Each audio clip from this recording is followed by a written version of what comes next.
There is no new normal, Moms Clean Air Force founder Dominique Browning tells People. Dominique Browning has commandeered an impressive army of more than 1 million moms, ready to motivate politicians and the government to clean up an environment they argue is careening towards destruction. There is no new normal.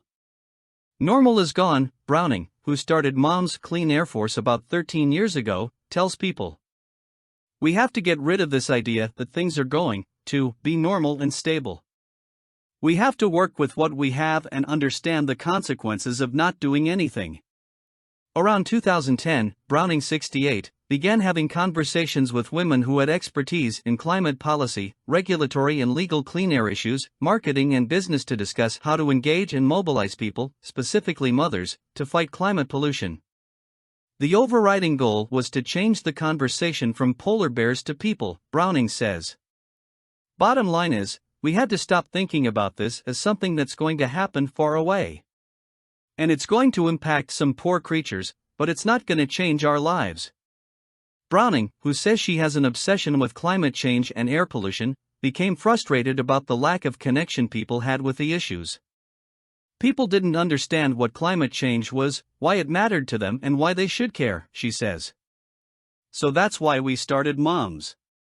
Although her own 2 sons were grown by the time she started the organization, which was highlighted in last week's issue of People, Browning says she still felt a very maternal instinct to protect them and future generations. Since then, it's grown into a national organization of more than 1.5 million moms over a dozen state chapters to strengthen laws and rules regarding clean air, toxic chemicals, and climate. It's important to reach the power maker, reach the people who are making decisions and passing laws, and they only care about their voters and money, Browning says. So if you can get big donors in your town to say, hey, we're seeing it. It's 130 degrees for 5 days in a row, and you've got to do something, that's huge. Celara Hughes, 44, of Albuquerque, started with Moms Clean Air Force in 2017 when her daughter Evelyn was about 5. She works directly with key oil and gas states like her native New Mexico, as well as with national legislation that will protect families from pollution and climate change. Hughes tells People she took a group of young children to meet with United States Secretary of the Interior Deb Haaland to talk about their concern about plastic pollution. They felt like they had the floor and started asking her questions. To me, it was like seeing a new generation of empowered people, Hughes says. So, they understand that our elected officials work for us and not the other way around. When they are adults, they can continue to demand change. In 2022, New Mexico was the second largest producer of crude oil after Texas, according to the U.S. Energy Information Administration. But it is moving toward clean energy. The EIA reported in 2022 that about 35% of New Mexico's total electricity net generation came from wind, more than 5 times the share it contributed in 2015. Hughes remembers moving back to her hometown from San Francisco and realizing the already sweltering area was starting to get hotter. The air was different the summer before her daughter, now 10, was born, Hughes recalls. And wildfires hundreds of miles away were casting ash on every outside surface. To me, it was sort of apocalyptic, Hughes tells People. What is the world my child is going to grow up in? If this is where we are right now, what was it going to be like in 20 years when she's my age? Hughes also took note that her daughter's allergies were getting worse, and when she took her to summer swim camp, it was too hot for the children to swim for more than 20 minutes at a time. After asking those questions and looking at her child and her hometown, she realized she wanted to make a difference to slow climate change.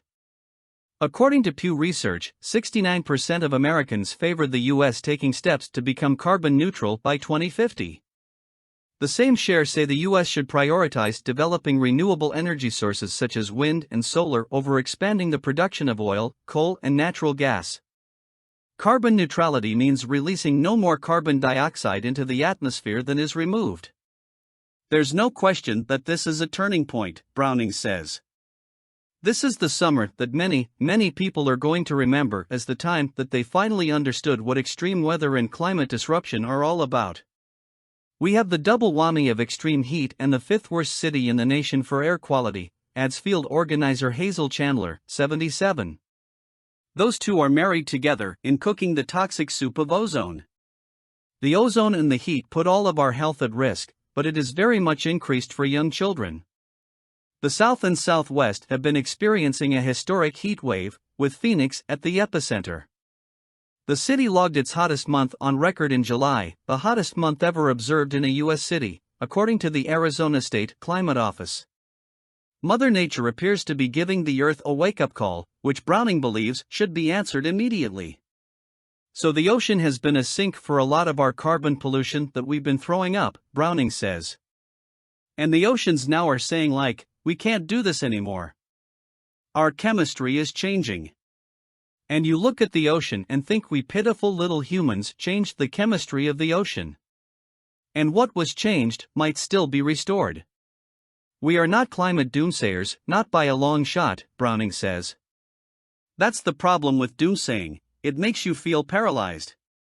We actually have the wonderful experience of working with people who aren't putting their heads in the sand. But it just doesn't happen overnight. Browning says that to make real change, you have to show up day after day, telling government agencies like the EPA that strong rules are needed to cut back pollution and writing politicians to create new infrastructure to support the change to green energy. I think that there's a lot of misunderstanding about deadlines and trigger points and what's gonna happen, Browning says. It is true that as we're seeing this summer, things are unfolding more rapidly than scientists had predicted. But there is a lot that we can do and a lot that we are doing to try to get emissions down and under control. And the way to make that happen, Browning says, is to harness the power of moms and people who love our children and ask them to engage on issues of changing laws and making strong regulations to protect us. If you feel like you're dialing out, dial Washington, Browning says. Let's tell them we care. Tell Washington to listen to your mothers. It's important to reach the power maker, reach the people who are making decisions and passing laws, and they only care about their voters and money, she adds. So if you can get big donors in your town to say, hey, we're seeing it. It's 130 degrees for 5 days in a row, and you've got to do something, that's huge. If you are interested in joining the force, go to Moms Clean Air Force to find out more. Additional reporting by Susan Katz-Keating and Wendy Grossman-Cantor.